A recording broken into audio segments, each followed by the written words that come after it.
Welcome to Art Book Nook. My name is Kay and I share and review my collection of art and craft books.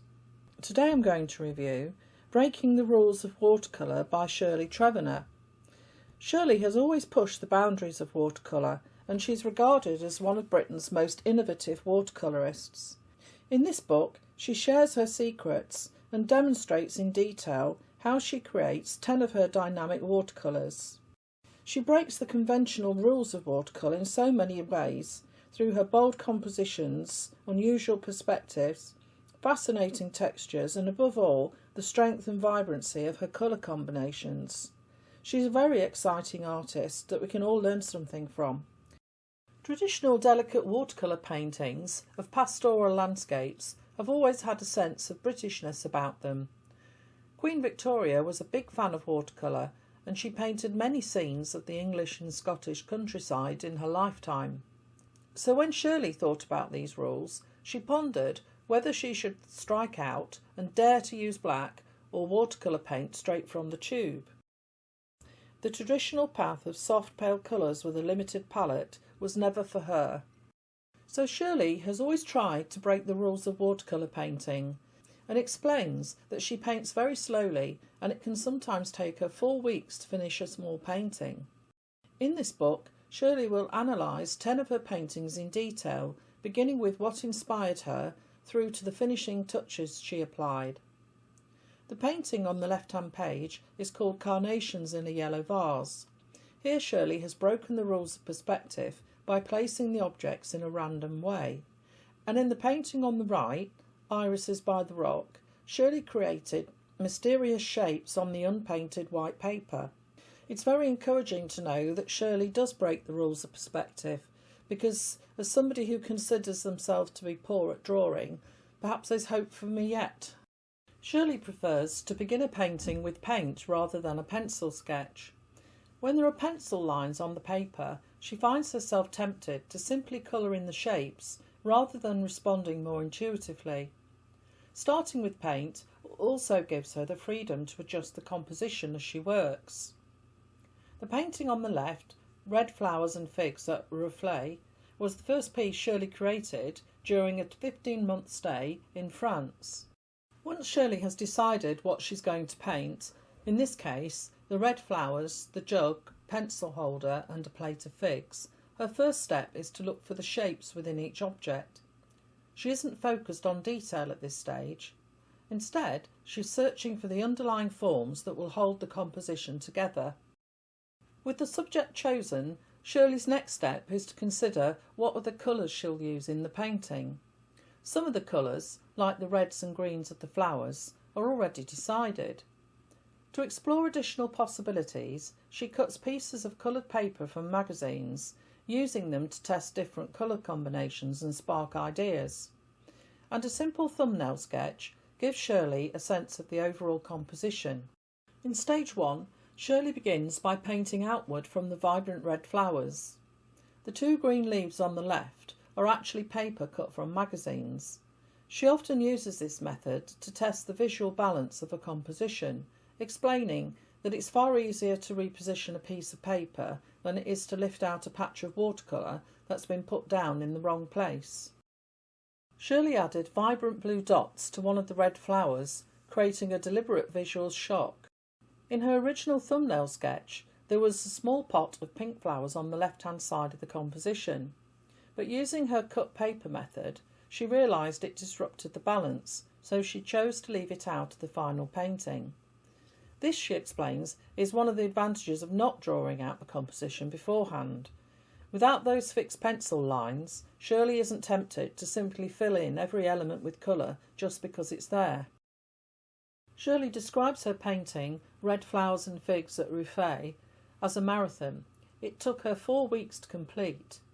To give you a sense of scale, the painting measures 19 by 15 inches or 48 by 38 centimetres.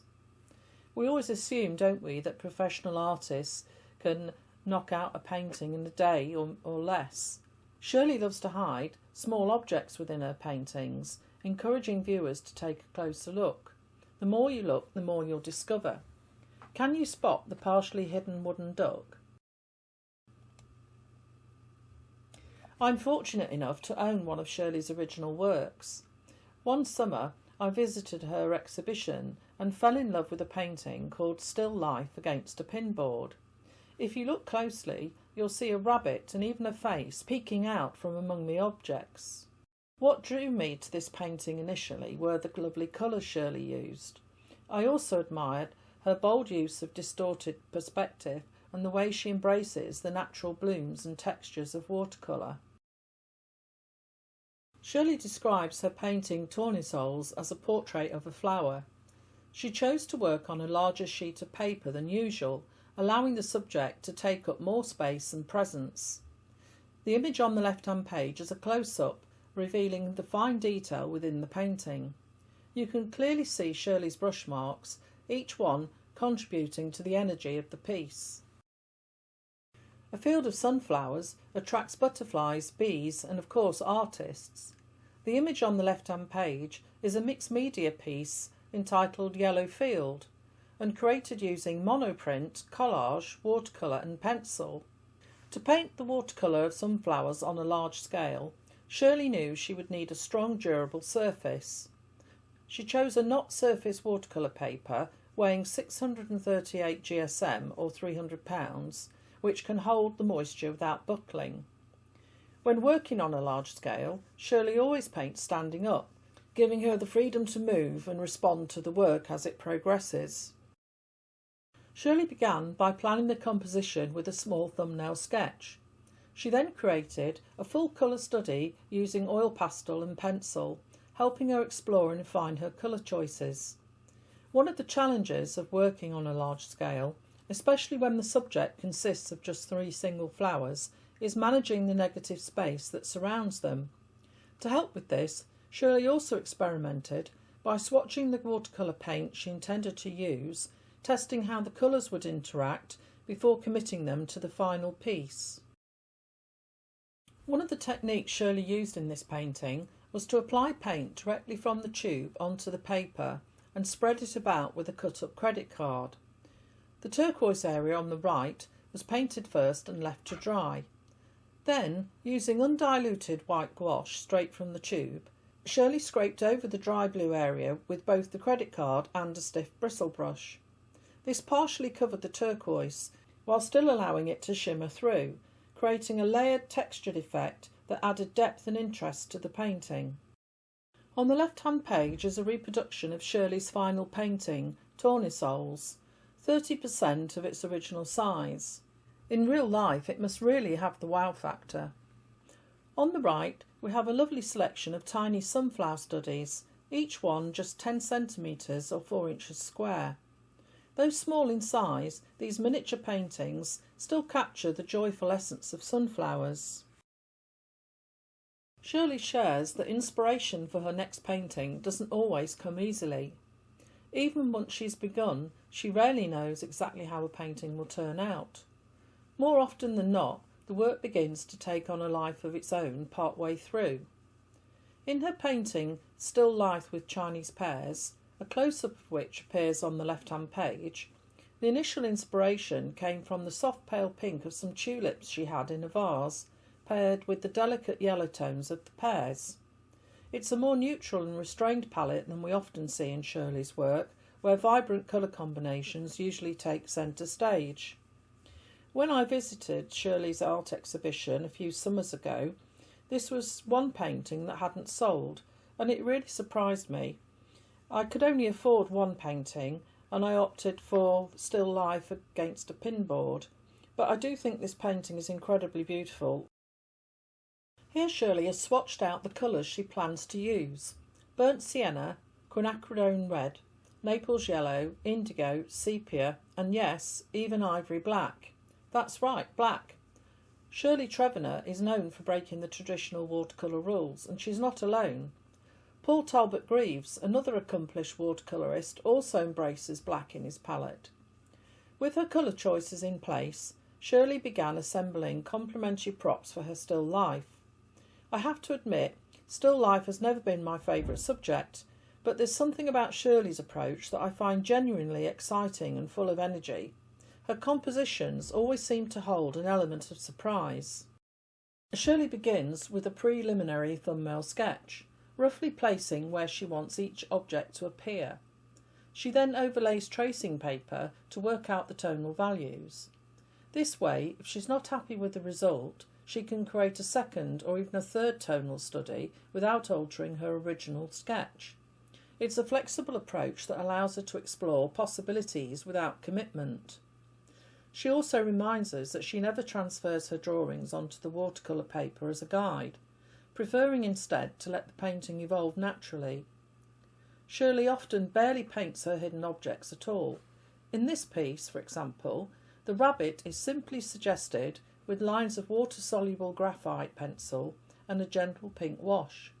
If you look closely, you can just make out his nose and eyes. Shirley advises us not to rush in with paint. When she was teaching, she often noticed her students felt pressured to finish a painting in a single day, adding more colour before the first layer had time to dry properly. The result was frequently a muddy confusion. With watercolour, Shirley reminds us patience is key. We need to learn to pause, sit back and wait. In her painting Fresh Cut Flowers, shown on the left, she made the deliberate decision not to paint the vase, leaving it to the viewer's imagination instead. On the right-hand page, and printed at actual size, is a detail from Still Life with Chinese Pears. Here, Shirley has intentionally left parts of the flowers as untouched white paper. These white areas form interesting shapes that might be read as more flowers, or perhaps something else entirely. It's a perfect example of how, in Shirley's work, less is often more. And here we have the finished painting. I think it's a beautifully composed and clever piece. Alongside it, there's a selection of several other works by Shirley, all inspired by pears. Each one offers a fresh perspective, showing just how versatile a single subject can be in the hands of a talented artist. Did you know that the human eye can distinguish more shades of green than any other colour? Shirley admits that green doesn't excite her in the same way other colours do, and often uses green straight from the tube, such as olive green or peroline green. Her painting, Summer French Greens, was an attempt to challenge herself, to deliberately create a piece focused on green. Shirley even suggests that her lack of enthusiasm for the colour green might be the reason she's never been drawn to landscape painting. To gather ideas, Shirley wandered along the country lanes near her home, noting the many different shades of green she saw. It was early summer, and the greens ranged from cool turquoise tones to warm earthy olives. Eventually, she chose a large pond in her own garden as the subject for her painting. As part of her preparation, Shirley swatched out the colours she intended to use, including lamp black, which is quite controversial, isn't it? And she experimented with different mark-making techniques to capture the texture of the reeds and rushes growing around the pond. The rest of Shirley's painting is composed of abstract shapes, with each section textured in a unique way to suggest the variety of vegetation surrounding the pond. This approach allows her to convey the diversity of the natural forms, which are a variety of greens. Finally, Shirley added a brilliant flash of red, a small but significant flourish that provided a striking contrast to all the surrounding greens. She finds that watercolour lends itself beautifully to creating loose expressive marks. Its unpredictability helps keep her work fresh and free, never too tight or overly controlled. And here is the final painting. It measures 43 by 59 centimetres, or roughly 17 by 23 inches. I really love the square format. I can just imagine how striking it must look framed and hanging on a wall. Alongside it, we have several more examples of Shirley's more abstract work. When Shirley decided she wanted to learn how to paint, she quickly realised that realism wasn't for her, and that marked the beginning of her journey into breaking the traditional rules of perspective and finding her own expressive and distinctive style. Cubism marked a bold departure from traditional Western ideas of perspective, embracing fragmentation and multiple viewpoints. Shirley has been inspired by this approach, and in her painting Lunch Table, shown on the left, you can clearly see that the rules of perspective have been deliberately broken. For her painting called Still Life with Yellow Paper Bag, Shirley wanted to explore this idea of fragmenting objects, surfaces and space even further and push the boundaries of how a still life could be interpreted. Top right is a photograph of Shirley's props in the studio, including a red amaryllis. For Shirley, backgrounds are never an afterthought. They're never just something to fill in the spaces around the objects at the end of a painting. They are an integral part of the overall composition. In the top right, we see the final still life setup Shirley chose to paint. Once everything was arranged, it became much easier to make decisions about colour. She swatched out her chosen palette in advance, using it as a reference throughout the painting process. Shirley began this painting by focusing on the vertical elements, starting with masking fluid to preserve the delicate shapes of the twigs and berries. Next she turned her attention to the white jug, deliberately tipping it to alter the viewpoint and add interest. As she worked her way down the page, she reached the lower edge sooner than expected, a common risk when painting without a preliminary drawing. As a result, the bowl, pear and book originally planned for the composition were left out. A part of Shirley wants to share the subject she's chosen with the viewer, but she isn't interested in portraying them with any photographic accuracy. Her goal is to create a painting that feels harmonious in both colour and design, where some elements are clearly defined while others remain mysteriously concealed. I can only imagine how freeing this approach must be, and I'm genuinely inspired and excited to try it for myself. The final decision Shirley needed to make was what colour to paint the paper bag. So using her cut paper technique, she experimented with several options before finally settling on yellow.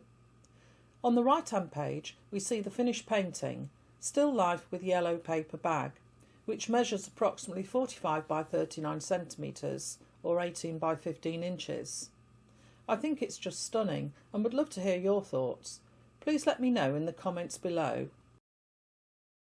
When working with watercolour, Shirley really enjoys creating glorious messy accidents, drips of paint and colours flowing into each other, and best of all, she loves the cauliflower marks that so many artists try to avoid. For Shirley, these happy accidents make a huge contribution to her work. You can clearly see this in the beautiful painting I'm fortunate enough to own, called Still Life Against a Pinboard. It's the unique way watercolour granulates and blends on the paper that continues to both delight and surprise Shirley. She found her inspiration for this next painting in the quiet beauty of a water lily pond, and rather than copying a photograph exactly, Shirley used it as a reference, a starting point for her final composition. Compare the original photograph shown top right with Shirley's finished colour sketch. It's quite small, only 8 by 10 centimetres or approximately 3 by 4 inches. After much experimentation, Shirley discovered that a combination of watercolour and graphite pencil gave her just the right effect to capture the hard cold texture of rocks.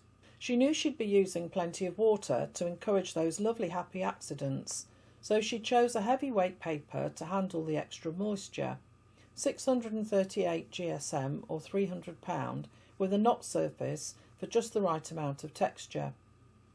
As always, Shirley began by applying the paint directly onto the dry paper surface, and only then did she introduce water, letting it flow and settle in its own natural and unpredictable way. On the left-hand page is the finished painting. The original is quite large, 70 by 60 centimetres or around 27 by 23 inches. I've never worked at that scale in watercolour before, and I do wonder if it would be interesting to try. Over on the right-hand page is a collection of 4 floral studies, each painted on the same knot surface, which has a little more texture than traditional cold press paper. This allows the paint to pool and dry naturally, creating magical marks that only watercolour can achieve. For Shirley's next painting, she wanted to step back from close-up still life and instead capture a sense of sunshine and open space. She decided that a garden scene would be perfect. While glancing through a magazine for ideas, Shirley came across an image of a garden bench that sparked her imagination. She felt it would be the perfect foundation for her garden-themed painting. Using torn pieces of paper from the same magazine, featuring elements like grass, books, pillows and a colourful blanket, she prepared a collage. From this, she created a small rough compositional sketch to explore the overall layout of the piece. Even though Shirley hadn't quite settled on what would appear in the foreground, she chose to begin her painting with the elements she felt most confident about. The subject matter plays a vital role in conveying a mood to the viewer. For Shirley, her painting Drinks in the Garden was meant to evoke the feeling of a bright summer day filled with vibrant, cheerful colours and areas of sparkling white. To help her decide if any alternative colours were needed, she used pieces of coloured paper, experimenting with different combinations to ensure everything would come together just as she imagined. And here we have the final painting, along with a selection of other sunshine-inspired works by Shirley. In these she explains how the effect of sunlight can be achieved by using pure colour and allowing the white of the paper to shine through, creating a radiant, glowing effect that perfectly captures the essence of a bright sunlit scene. For her next painting, Shirley drew inspiration from a dramatic but unsettling event that happened near her home. A fierce fire had broken out in a nearby field, and the sound of the flames cracking and spitting was truly terrifying. The shock of it lingered with her for days. Eventually, she felt compelled to process the experience in the best way she knew how, through painting. For years, Shirley steered clear of painting landscapes. To her, they felt endless, lacking clear edges, and were often dominated by her least favourite colour of green. But for the fire painting, she needed a starting point, so she turned to a collection of sunset photographs she'd taken around her home, which provided the inspiration she needed to begin. Shirley chose a square format for this piece, aiming for a more abstract interpretation of the scene. Top left you can see her preliminary sketch, an early exploration of shapes and movement. On these pages, Shirley shares some of her experimental techniques. She often finds that simply playing with paint in this way leads to unexpected textures, which add depth and interest to her work, sometimes sparking entirely new ideas. Here is the completed painting, titled Night Fire in France. On the opposite page, you'll find two more abstract works by Shirley. Black is the darkest colour. It reflects no light and is often seen as dismal or even dirty. But what about its mystery, its glamour and the beautiful way it can frame other colours, making them appear more vibrant? Renoir once said, "I've been 40 years discovering that the queen of all colours is black." Shirley has always kept a record of her work, including photographs of each painting. Still Life with black and white cloth was painted in 1994 and is one she felt strongly about including in this book. She recalls that in many watercolour classes, if you reach for a tube of black paint, you'll likely be met with a gasp of horror and possibly have it taken away.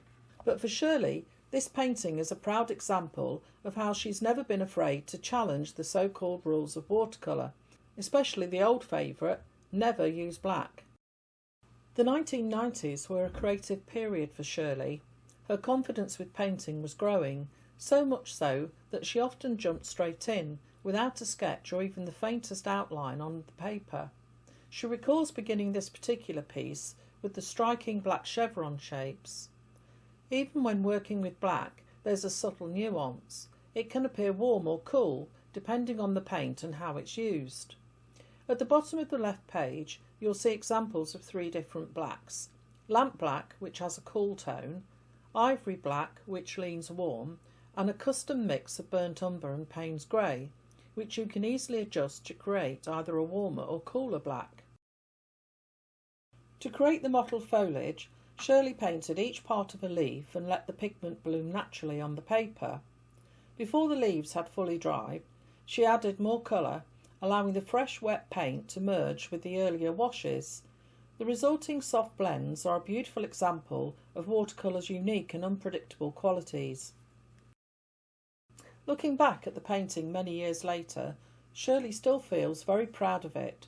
What she especially loves is how the black paint makes the surrounding colours shine even more brightly.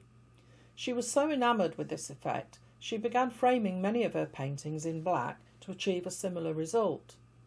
Still life with black and white cloth measures 60 by 48 centimetres or 23 by 19 inches, and it remains one of her all-time favourites. I really love it too.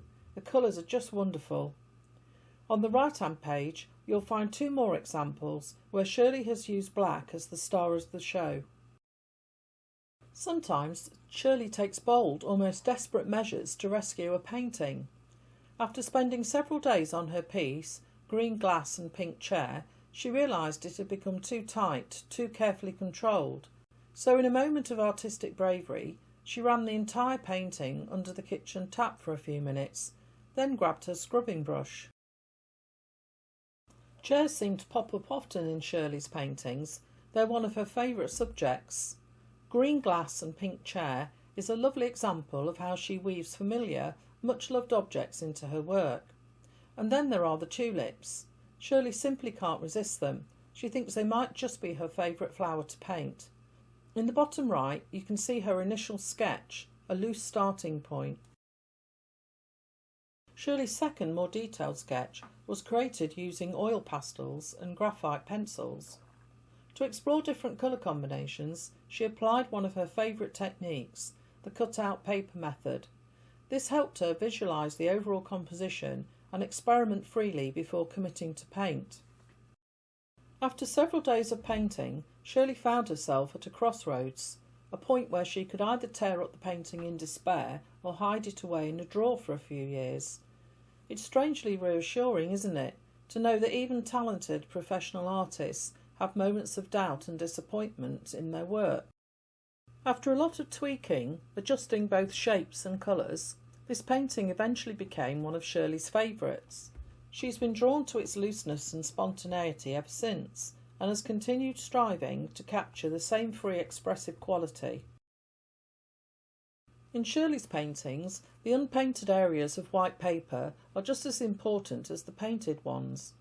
Allowing the sparkling white to shine through plays a vital role. It brings light, contrast and balance, and is every bit as essential to the overall composition as the colours themselves. Here are several examples of Shirley's work where she has deliberately left areas of white paper unpainted, using the natural surface as an integral part of the composition. It's a beautiful technique that adds lightness and space to her paintings. I especially love the gentle fragmentation and soft colour palette in the painting at the bottom right, titled Peace Rose. In Shirley's painting Green Tea and Wine, top left, the white tablecloth acts like a pathway, gently leading the viewer's eye into the scene. And in Pink and White Anemones, shown bottom left, she's deliberately let the colours soften and drift downward through the composition, creating a delicate effect. You can create clever visual tricks by thoughtfully leaving white spaces. In the painting bottom right, titled Teacup and Teacloth, it's only after looking closely for a while that you suddenly notice the white vase. It's suggested by the unpainted paper rather than being drawn outright. With traditional watercolour, there's no true white paint apart from gouache, which Shirley has found never quite matches the brightness of untouched paper. That's why she often relies on the natural white of the paper itself to create highlights and light-filled spaces in her work. It's one of the unique challenges and joys of painting with watercolour. And here are several more wonderful paintings where Shirley has incorporated the white of the paper to great effect. Shirley enjoys making her viewers work a little when they look at her paintings. She loves to include subtle visual surprises, small unexpected details that reveal themselves slowly over time. It's her way of ensuring you never get bored with one of her pieces, and she says, if you own one of my paintings, have a closer look. She clearly has a sense of humour and mischief about her. I love this idea. I can't wait to give it a try. Across these pages, Shirley has tucked hidden treasures into each of the 4 paintings. Top left, you'll find 3 chairs, some obvious, others more subtle. Bottom left, there's a tiny metal bird, quietly nestled into the scene. Top right, Look closely and you'll spot the same rabbit that appeared earlier in Still Life with Chinese Pears. And in the bottom right painting, there's the faint but unmistakable face of a horse reflected in the copper pot. You simply must go and get yourself your own copy of this fabulous book so you can find these hidden objects for yourself. As well as hiding objects, Shirley often slips secret postcards into her compositions too, little personal touches that carry special meaning. Top left, there's an image of David Hockney, one of Shirley's artistic heroes. Bottom left is a postcard of a painting by the artist Dodd Proctor. Top right features a photograph of a small ceramic figure Shirley owns, created by the sculptor Jane Muir. And bottom right includes a photograph of one of Shirley's own paintings, tucked in as a quiet nod to her previous work. Who would have thought that when we first began looking through this amazing book together that there'd be so many hidden secrets and stories waiting to be found? And just when you thought there couldn't possibly be any more surprises, well, you'd be wrong. Shirley often weaves words into her paintings too, but she hides them upside down, reversed or cleverly disguised within the composition. They're not always easy to spot, but when you do, it feels like discovering a secret message that's been left just for you. This is fun, isn't it? Shirley has a real love for shoes, and they often make an appearance in her still life paintings. But there's more than just footwear to look at here. Can you spot the admiring glance from the hidden lady in one of these scenes? If you find her, let me know which painting it is in the comments below. We've now reached the end of this beautiful book, and I truly hope you've enjoyed this review as much as I've enjoyed creating it for you. It really is a wonderful book, thoughtfully written, richly illustrated and printed on high quality semi-glossy paper. Sadly, books like this, with such depth of content and care in production, are becoming increasingly rare due to the high printing and distribution costs. That makes this one all the more special.